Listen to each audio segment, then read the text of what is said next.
Hello, I'm Giles Darling and I write novels, plays and non-fiction books.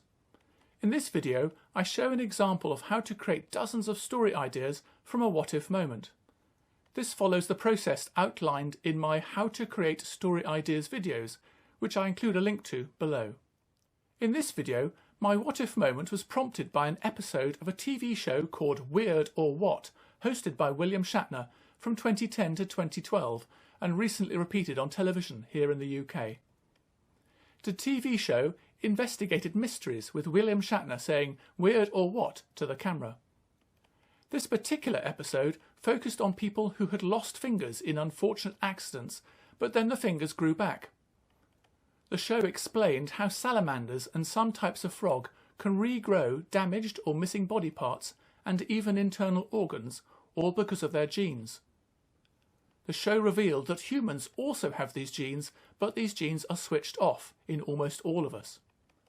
Apparently, only a random handful of people across the world have active versions of these genes, which is why the people in the TV show regrew their missing fingers.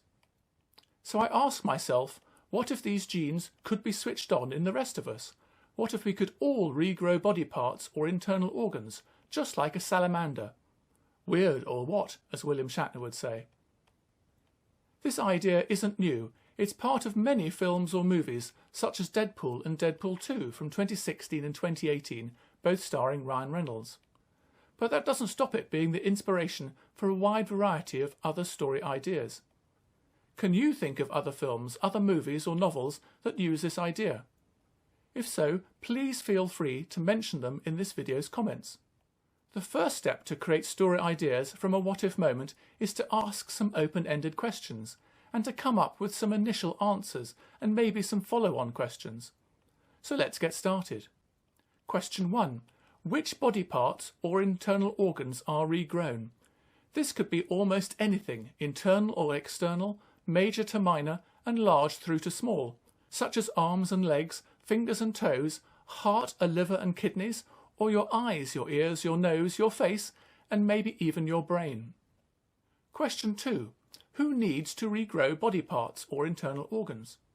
It could be a family man in a DIY accident, a worker injured at a factory, soldiers wounded on the battlefield, or a hospital patient suffering from organ failure. Alternatively, it could be a concert pianist plagued by arthritis, an elite athlete facing early retirement due to a major sporting injury, or a celebrity who needs to maintain their looks in order to win more work. Question 3. Who is the story's central character? The central character doesn't have to be the person receiving the treatment. It could be their partner, parent, child, neighbour, friend or work colleague. Alternatively, it could be a scientist creating the treatment, a doctor administering it, or a protester who opposes it. The story could also have more than one central character, particularly if it takes place over a prolonged time period, or if one or more of the characters dies. Be careful, however, if your central character is a scientist or a doctor, because this could require a lot of research on your part to create a believable character.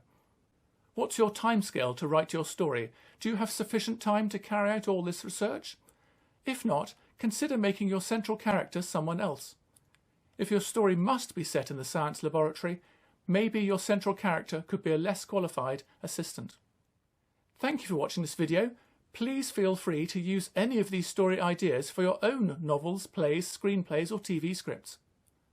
To see me ask more open-ended questions, please watch my follow-up video. Please also check out the rest of my YouTube channel, especially where I discuss the various books that I've written. I hope my channel encourages you to buy my books and to read them if you haven't already done so. Finally, please feel free to leave comments below and to like and subscribe this video and my YouTube channel. Cheerio!